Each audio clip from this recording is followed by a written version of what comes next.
Hey, so I, 18 female, was recently given an international trip to Rome and a check to cover my expenses there by my paternal grandparents on my birthday as a gift. They handed me an envelope with the flight tickets contained within it.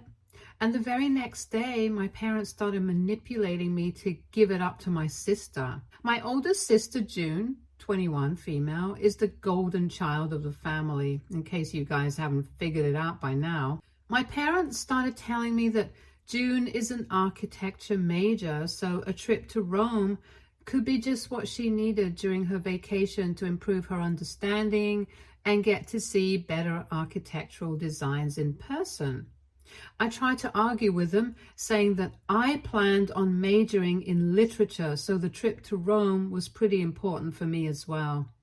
June already had a chance on her 18th birthday, but she had rejected an international trip when my grandparents had offered it and said that she would rather just have the money that it would cost. So now it was my turn, and I was not giving it up for her. Besides, from what I know, the airline that I was flying doesn't even offer an option to transfer your flight tickets from one person to another, unless in very dire circumstances. But they told me not to worry about that. They just needed the ticket, and then they would figure out a way ahead on their own. This argument carried on for several days after my birthday, and it's been 2 weeks since my birthday, so eventually I just gave in and told them that they were free to do whatever they wanted. It was not because I wanted to give up the international trip. I was actually really looking forward to it.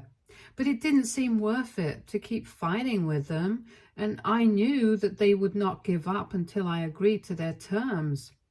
And they had pretty much started emotionally blackmailing me, bringing up everything that they had done for me, and in return, they were only asking me for a little favor.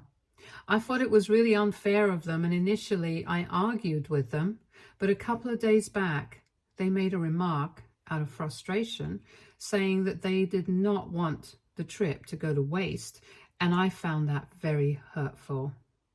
They tried to backpedal pretty quickly, but they had already said it. So apparently they believed that if I went on the trip, it would be wasted. But if June did, it would mean something.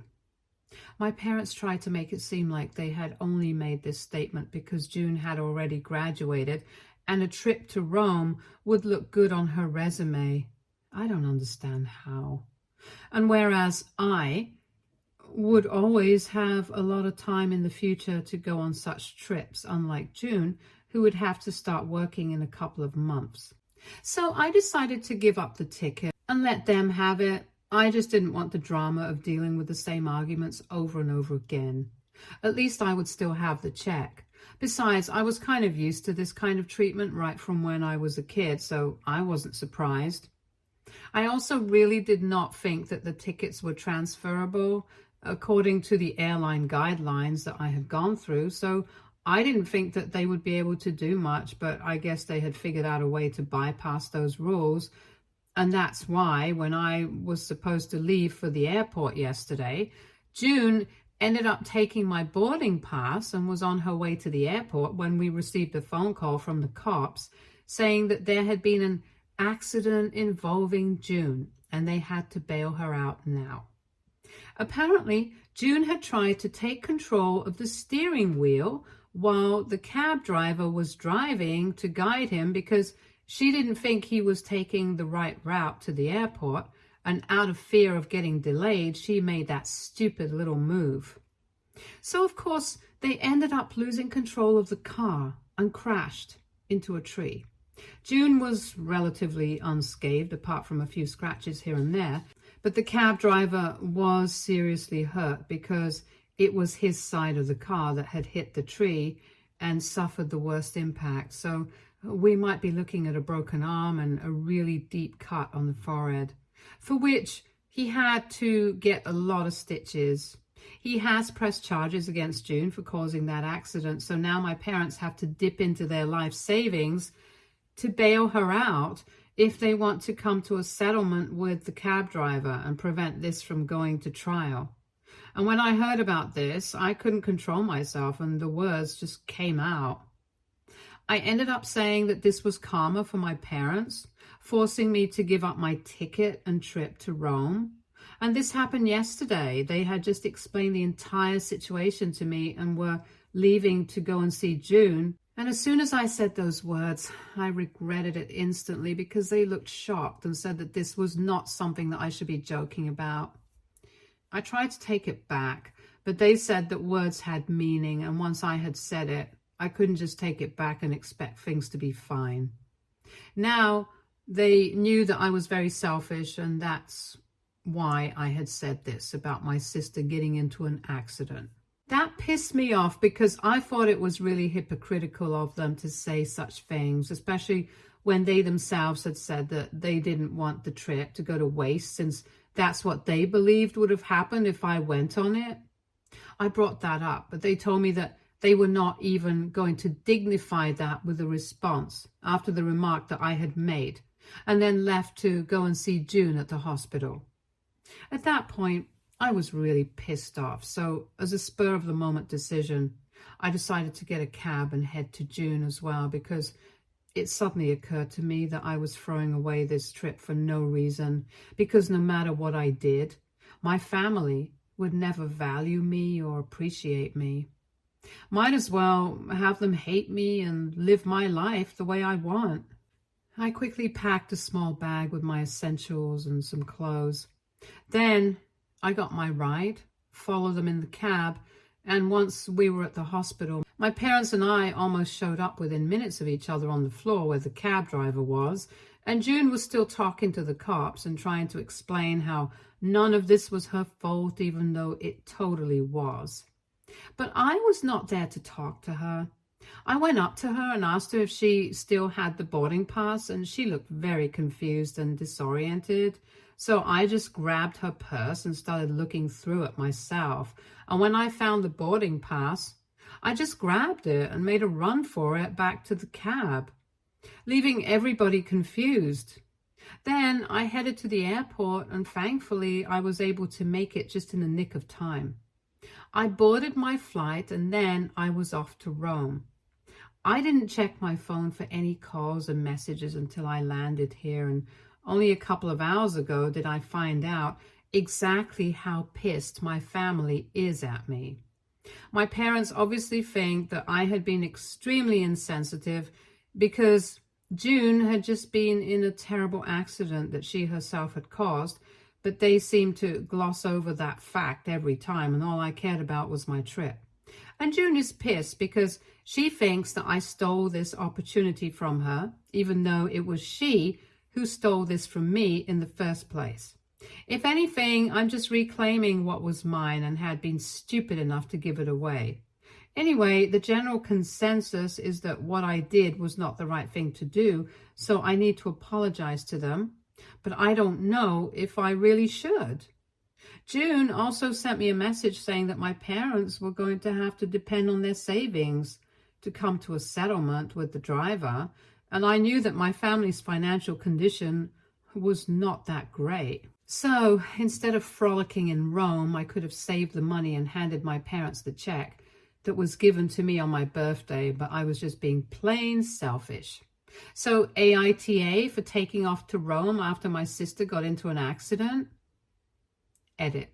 Hi, so there are a lot of questions that people have and I'll answer them, so it's easier for you guys to understand the situation.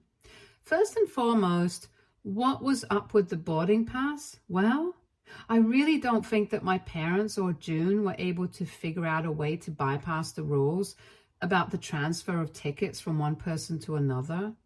I think her plan was to just get to the airport and wing it or something, because if they had managed to be able to do something about it, I wouldn't have been able to board with my passport since they would have required June.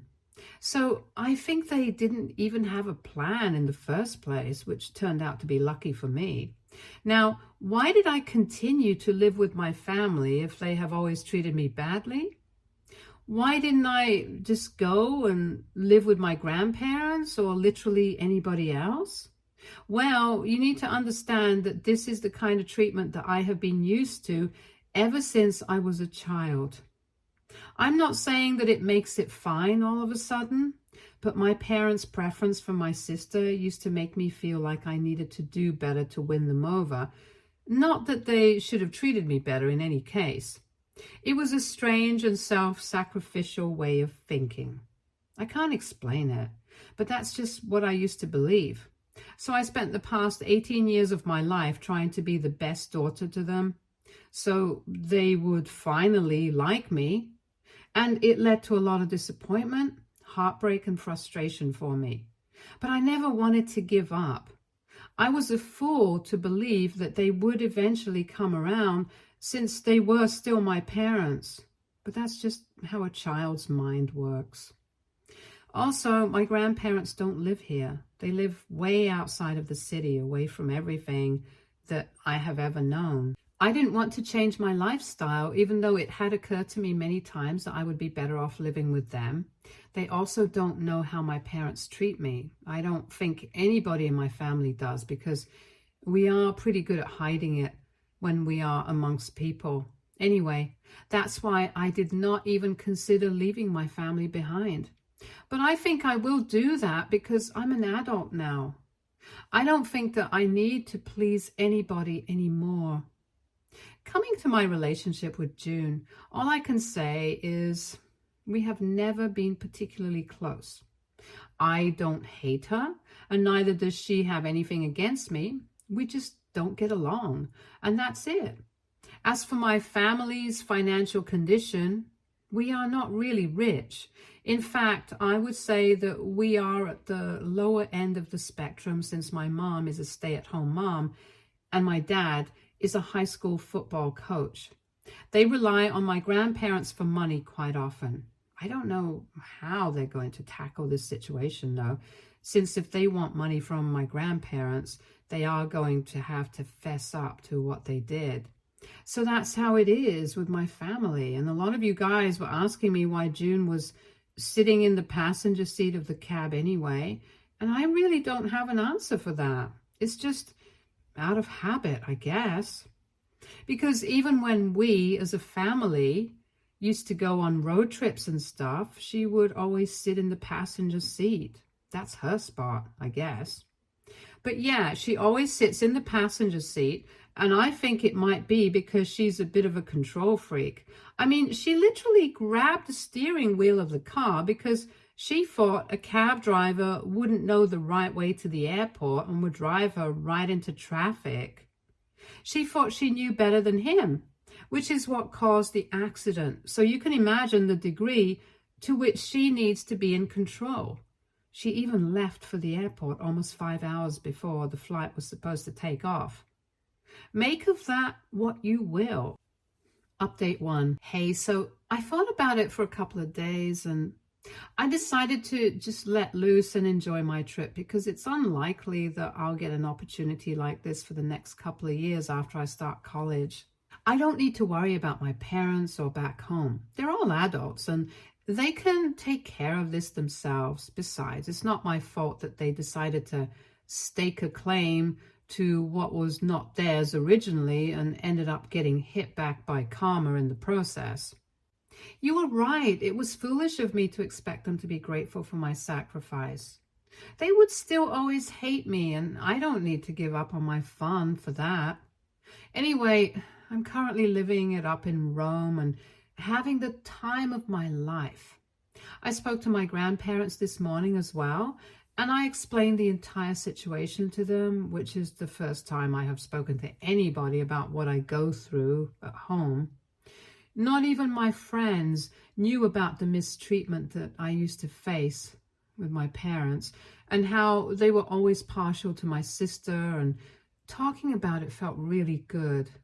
Most of you guys had this advice for me that I should speak up about this and let somebody know. So I decided to tell my grandparents, and they were both shocked that this was going on for so long and I hadn't ever had a word about it. I explained to them that I always thought that I should keep my mouth shut and and kept trying to be a good daughter to my parents, that they would eventually be grateful for me and appreciate me. But it was more than clear to me now that this would never happen. They told me that I had done the right thing and said that after I came back from my trip to Rome, I was supposed to go straight to them, nowhere else. They said that they were going to arrange for me to move out of my parents' house and start living with them instead. And when I told them that I would have to move out for college in the fall, they told me that I wouldn't have to worry about it because the college that I had picked was out of state, and they said that they were going to bear all the expenses for that. So I guess just one conversation with my grandparents was all that I needed to absolutely fix my life. Because now I don't even have to worry about where I'm going to live once I finally get back, since I've pissed my parents off real bad. And I think it's unlikely that they will be welcoming me back with open arms. My parents had already made it clear to me in the beginning, when I had started applying to colleges, that they would not be able to pay for my tuition. Even though they had done it for June, they actually used that as an excuse, saying that they had already covered the expenses for one daughter to go to college, but I would have to take care of myself on my own. And now I don't even have to worry about that. So I'm pretty happy with how things have turned out. And within a week, I'll be back home. But now I will definitely be living a better life as compared to earlier. Update 2. Hi, so my trip came to an end a couple of days ago, and now I'm living with my grandparents. Just as they had instructed me to, I went over to their place as soon as I had landed here. And I was pretty surprised to see that they already had the guest room set up for me to stay. And all the things from my parents' house had been moved here. Once I came back and they welcomed me warmly, my grandparents told me that after my conversation with them, where I had told them everything, they had gone to confront my parents. They were supposed to meet anyway because my parents had called them up on the evening that the accident with June had taken place, and they had called them over so that they could discuss what to do and how to go ahead, because my parents really did not want to dip into their savings for the money for the settlement. And they definitely did not want this to go to trial, because then June would be in real trouble because there was dash cam footage to prove that she had caused the accident. And an out-of-court settlement is the only way to go for them. But the cab driver was apparently demanding an incredibly high amount, and they needed my grandparents to help them out here. But when they met, my grandparents brought up the situation with me first and asked my parents if it was true that they had been treating me badly all my life, and had even asked me to give up my trip so June could go in my place. At first, they apparently tried to skirt around the question by saying that they were here to discuss the situation with June and how to get her out of trouble. And I was in Rome having the time of my life, so it seemed unnecessary to talk about these things. But my grandparents insisted on talking about me because they wanted to get to the bottom of this, and eventually my parents just snapped and said that it was true. But I had proved that this was exactly the kind of treatment that I deserved by abandoning my family in their time of trouble. Apparently, my parents had said that I had only shown up at the hospital to grab my flight ticket so I would be able to make it in time for my trip, without caring about what June or even what they were going through. They said that I had always been jealous of June because she had been better than me at every single thing, and I couldn't stand it. So that was really not their fault. They claimed that they had never treated me unfairly, which was a huge lie. My parents said that I was just being entitled and spoiled, and they were no longer going to entertain it when I came back. And that was all that my grandparents needed to hear to make up their minds about cutting off their only son. My grandparents and parents got into an argument over this, and my parents ended up telling them that they were free to leave, and said that they didn't need their help anymore, since they were actually supporting my selfish behavior. They also said that they didn't want me back, so if my grandparents wanted to take me with them, they were more than welcome to do that as well. So my grandparents eventually got people to pack all the things in my room and move my stuff to their house so I could make myself comfortable. After my grandparents told me about whatever had happened with my parents, I ended up crying because it just hurt.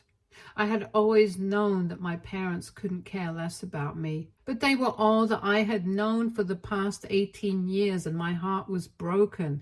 I literally pray that nobody else has to go through crap like this. But anyway, my grandparents were there for me all along, and I'm really very grateful for that. Anyway, now I'm not confused. I'm going to be living with them, and this is my home now. I'll definitely be going to college in a couple of months, but until then, my grandparents have promised to be there with me. And even when I'm off to college, they have said that I have nothing to worry about since they're going to cover all my expenses. I have had no contact with my parents or June after I came back. And I hadn't even checked the last couple of messages that they had sent me because I was trying to make the best of my trip. So I finally checked them today, and since I thought I was in a better place mentally, and I'm so glad that I did not check these messages earlier, because then I definitely would have had another mental breakdown. June's messages were all along the same lines. I'm selfish, entitled, I'm spoiled, and she's glad that she won't have anything to do with me at this point on earth because I don't deserve her company anyway. I think she got that little bit twisted. I think she's the one who doesn't deserve my company, but whatever. It doesn't even matter to me. It's really my parents that hurt me more than anything else. But at this point, I don't even feel surprised at the things they said to me. My parents sent me a couple of messages saying that what I had done was incredibly heartless and they should have stopped me the second that I showed up at the hospital, but it was their failure that they had not managed to raise me right. And then I slipped through their hands even at the hospital when I made a run for it, so I could go on the trip while my family was in such a difficult situation. I did not respond to that message. They sent me another long paragraph saying that they couldn't believe that I had complained to my grandparents about the way I had been treated, even though my parents had always done everything in their power to make sure that I had a comfortable life. I guess my parents don't understand that having a comfortable life is very different from having a good childhood. They said that they sent me to school, fed me, clothed me, and I had a roof over my head at all times. There was really nothing more that I could have asked for, but in spite of all of that, I was still cribbing about how I was treated by my parents. They said that just because I was jealous of June, I couldn't make them out to be the villains because that was simply unfair. And then they said that they were right about calling me a waste because that's all I really was. I had wasted their time and energy for so many years, and now they were finally glad to be rid of me. That really got to me, and I almost cried about it, but I had promised myself, after speaking to my grandparents, that I was not going to let their harsh words get to me anymore because it's just not worth it. So I didn't cry, but I did block my parents so that they wouldn't be able to have any access to me anymore. Hopefully, I'm going to start my healing journey and get over this eventually, because I really think that after all the trauma they have caused me, I seriously need to move on and erase every trace of them from my brain completely if I want to live my best life. I don't know if that's actually possible, but it's worth a try. Update 3. So the funniest and craziest thing happened today. It's been close to 2 weeks since I returned from my trip, and so far I have had absolutely no idea what's been going on with my parents and June. But I'm assuming that they're still struggling to come up with the money so they can have an out-of-court settlement with the cab driver, because this afternoon my parents showed up at my grandparents' house and they were in a vengeful mood. Thankfully, they did not even acknowledge my existence when I opened the door and walked right past me to go to the living room and sit down with my grandparents. I had no idea what to do, and I was lurking around the living room, but my grandparents told me to sit down with them. They knew that my parents would not be too happy about this decision of including me in the conversation, and I could see it on their faces. But if they were pissed about it, they did not say anything. Anyway, as soon as we were all seated, my grandparents asked them what they were there for. Since the last time that they had spoken to each other, my parents had made it very clear that they wanted nothing to do with them because they had been supporting my decisions. My parents said that they were still going to stick to that. But before they cut each other off entirely, they had some scores to settle. And then they brought out a document with a bunch of calculations on it and said that there was a huge amount of money that they had spent on raising me. And since my grandparents had so graciously taken over the duties of parents, they expected themselves to be absolved and said that they wanted all the money that they had spent on me so far to be paid to them by my grandparents now.